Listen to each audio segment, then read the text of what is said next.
لله حمدا كثيرا طيبا مباركا فيه على كل حال ونعوذ بالله من أحوال أهل الضلال ونصلي ونسلم على سيدنا وحبيبنا وشفيعنا محمد أصل الجمال ومنبع الكمال ومستودع الجلال وعلى آله وصحبه خير صحب وآل أما بعد سبحانك لا علم لنا إلا ما علمتنا إنك أنت العليم الحكيم رب اشرح لي صدري ويسر لي أمري واحلل عقدة من لساني يفقه قولي آمين يا رب Dumateng segenap para hadirin dan hadirat. Hadirinnya cuma satu saya lihat tadi. Hadirinnya cuma satu saya lihat tadi. Kak kopiahan mana? Di KTP. Wabil khusus kepada dan nulis pengasuh majelis taklim Ilham dan segenap mungkin majelis-majelis yang lain yang ikut hadir di acara yang diberkahi oleh Allah Subhanahu wa taala ini. Alhamdulillah, Tapi tidak konten loh. kita di pagi hari yang mulia ini bisa berkumpul di majelis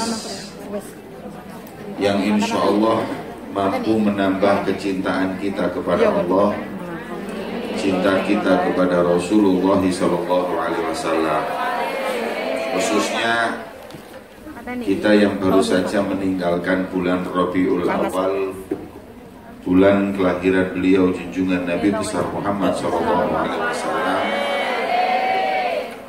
Maka kita berharap agar cinta kita kepada Nabi bertambah dan cinta Nabi kepada kita juga bertambah. Wonten ulama namanya Al-Imam Asy'arani, wiridnya beliau cinta kepada Nabi ini yang belum pasti.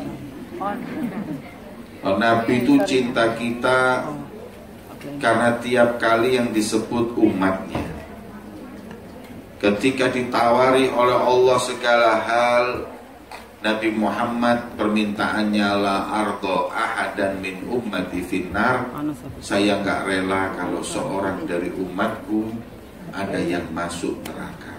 Itu Rasulullah. Oleh Allah di dalam Al-Quran disifatkan Nabi Muhammad laqad ja'akum rasulun min anfusikum, telah datang seorang di antara kalian manusia. Jadi Nabi itu manusia. Setinggi-tingginya kedudukan Nabi Muhammad tetap manusia. Gak ada di antara kita yang ngomong kalau Nabi itu anaknya Tuhan atau ponakan atau misanan, juga gak ada. Makanya oleh Allah disebutkan min anfusikum, supaya kita bisa nyontoh Nabi itu manusia sama-sama kita, supaya kita bisa nyontoh. Tapi kalau kita yakini Nabi Muhammad itu anaknya Tuhan, mana bisa kita manusia nyontoh anaknya Tuhan. Makanya Nabi Muhammad min anfusikum, manusia, agar bisa menjadi suri tauladan untuk kita. Azizun alaihi ma'anittum, sifatnya Nabi itu nggak rela kalau ada umatnya menderita. Ada riwayat Rasulullah itu pernah di pasar kelihatan seorang budak. Budak itu kalau sekarang mungkin seorang pembantu. Pembantu yang punya tuan. Kalau budak itu milik. Ini budak, ini milik sudah. Miliknya tuannya. Diperintahkan ke pasar belanja, uangnya hilang. Dan juragannya jahat. Kesian, mau beli nggak bisa, pulang takut, bingung. Kelihatan Rasulullah, orang itu bingung, didatengin, ada apa? Kok kau ketakutan? Kata orang tersebut, aku diperintahkan Tuanku untuk belanja, mau beli uangnya hilang, mau pulang nggak berani. Bingung saya ini. Kata Rasulullah, berapa uangnya? 4 dinar, anggap 400.000 dikasih oleh Rasulullah. Belanja. Setelah belanja pulang juga nggak berani. Ditanya lagi, kenapa? Tuanku itu tukang suka marah. Kalau saya pulang nggak bawa apa-apa, dia marah-marah. Maka kata Rasulullah, ya udah saya antarkan, saya mintakan maaf. Bayangin hadirin, seorang Buddha ini diantarkan oleh Rasulullah, ini waktu itu sudah presiden di Madinah. Diantar oleh Rasulullah, ketika sampai di rumah tuannya bingung loh, budaknya kok datang sama Nabi. Akhirnya dia masuk ke rumah, ditutup pintunya, nunggu Rasulullah salam. Diketok pintu, assalamualaikum, nggak dijawab, assalamualaikum, nggak dijawab. Yang ketiga, assalamualaikum, dijawab. Wasallam. Kemudian ditanya, ya Rasulullah, kok tumben datang ke sini? Aku ngantarkan budakmu yang kesian dia ini, ketakutan. Kemudian kenapa? Tadi dia itu terlambat. Dia takut, khawatir kalau kau marah. Makanya saya datang ke sini untuk mintain maaf. Saking senengnya tuannya berkata, ya Rasulullah, saya bukan cuma nggak marah, tapi saking bahagianya atas kedatanganmu ke sini, budakku ini aku bebaskan di jalan Allah, merdeka. Wis, saking senengi. Akhirnya, alhamdulillah Rasulullah bahagia. Ya Rasulullah, hanya untuk budak inikah kau datang jauh-jauh dari Madinah? Beliau mengatakan, iya, karena saya nggak ingin ada seorang daripada umatku sengsara. Kalau ada kiai yang datang ke rumah sampean, jangan dijawab dulu salam. Ada ustaz, ada habib ditunggu sampai 200-300 kali baru dijawab, supaya doa untuk kita begitu banyak di rumah kita. Allahumma sholli ala Muhammad. Itulah Rasulullah itu cinta kepada kita. Jadi makanya kalau kita ini sudah bisa memastikan kecintaan Nabi Muhammad kepada kita, azizun alaihi ma'anitum harisun alaikum bil mu'minin. Nabi Muhammad itu berupaya apapun dia lakukan agar umatnya selamat.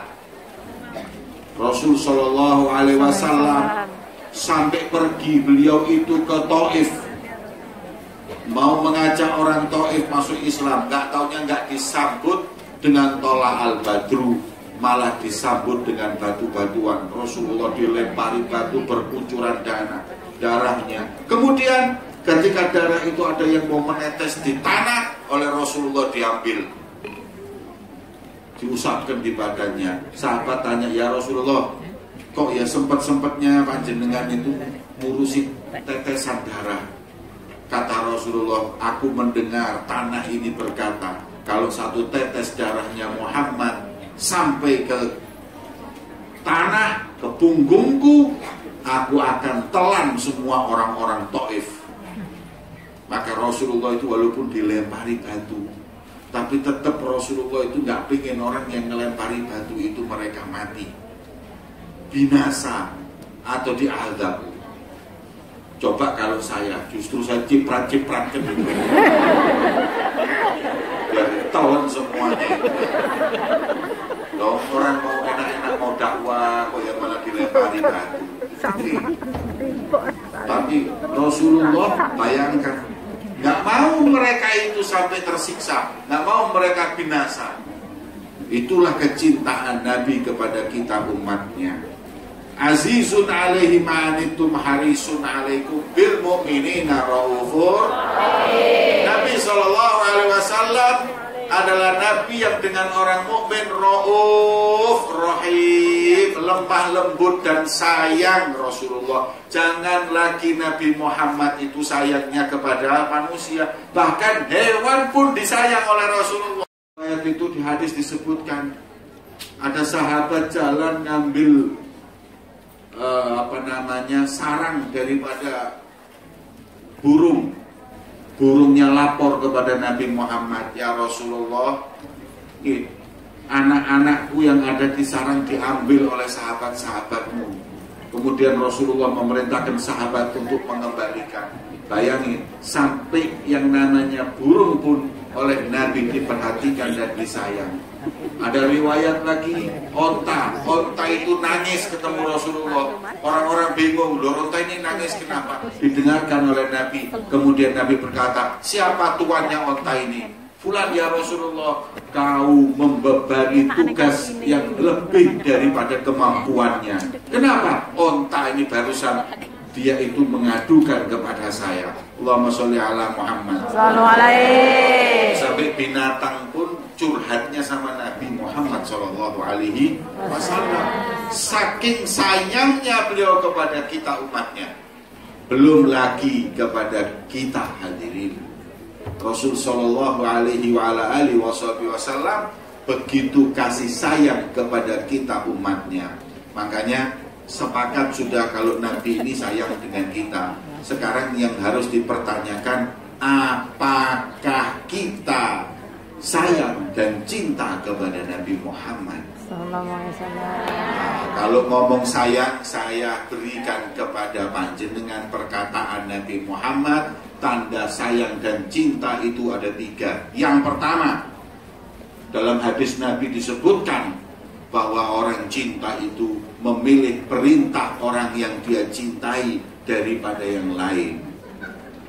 Kalau kita itu pilih Nabi Muhammad perintahnya nomor 1, yang lain nomor 3, nomor 4, itu baru disebut kita cinta. Kalau ngomong tok ya percuma. Perintah Nabi itu hadirin, orang kalau cinta itu perintah Nabi nomor 1, yang lain nanti. Rasul Shallallahu Alaihi Wasallam perintahkan sholat, ya sholat. Rasul SAW perintahkan kepada kita nutup aurat, kita nutup aurat. Nabi Muhammad perintahkan kita nutup aurat. Kenapa kita nggak nutup aurat? Berarti kita orang yang buka aurat itu berarti kurang cinta sama Nabi Muhammad. Kenapa? Karena dia lebih mendahulukan perintah yang lain daripada Rasulullah Shallallahu Alaihi Wasallam. Ini. Jadi kalau kita mengatakan cinta kepada Nabi, kita harus dahulukan perintahnya Nabi Muhammad Shallallahu Alaihi Wasallam. Itu berarti cinta. Kayak anak-anak sekarang ini, anak-anak ini kalau sudah cinta dengan pacarnya, perintah pacarnya itu nomor 1. Oke hadirin, kalau sudah cinta dengan seseorang, apapun yang dia ingini itu dinomor 1-kan. Sampai kadang-kadang nggak masuk akal pun dilakukan. Zaman saya dulu itu kalau saya punya celana sobek, itu saya buang. Zaman sekarang sobek dibeli hadirin. Kenapa? Karena kekasihnya pakai seperti itu, dia pakai walaupun nggak masuk akal. Inilah yang disebut dengan cinta, memilih apa yang dilakukan oleh kekasihnya daripada dirinya. Kalau sudah katanya cinta sama kekasihnya itu 24 jam laporan. Sudah makan sayang? Sudah. Lagi di mana? Sayang. Pengajian. Sayang sudah sholat, ini lagi sujud.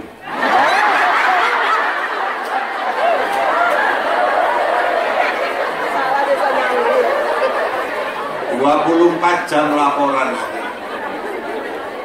Gak masuk akal kadang-kadang setengah 2 malam di WA.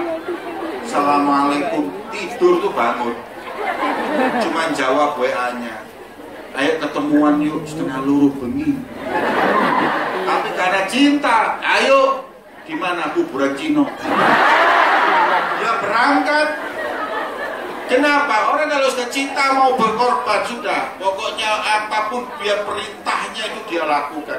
In kana hubbuka shadiqan la ata'tahu innal muhibba liman yuhibbu. Sepak bola itu 2 kali 45 menit itu 2 jam. Itu kalau habis itu pasti ngomongnya cepat.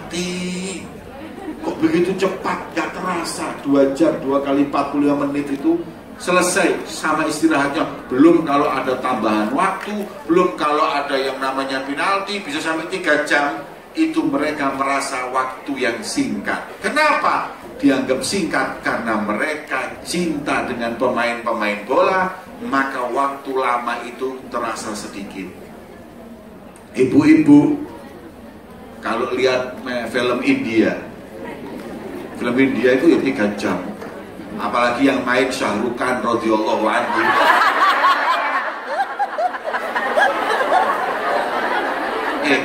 Yang main Shah Rukh Khan 3 jam itu gak obat.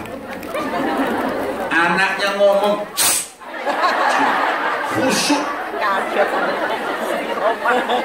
Lihat idolanya main itu kuat, berjam-jam kuat. Kenapa? Karena cinta. Nah, kalau kita masih belum bisa baca Quran berjam-jam, kita belum bisa bersolawat kepada Nabi berjam-jam, kalau kita belum bisa merasakan ngaji berjam-jam, maka kita belum dinyatakan cinta kepada Nabi Muhammad SAW. Kita kan kalau umpama hadir pengajian, hadir acara apa itu kadang-kadang subhanallah ngantuk. Apa mana tahlilan? Afdalu dzikri fa'alam annahu la ngantuk blek. Sikire wis mulai delosor. Turu. Golek kresek perkataan metu baru tangis.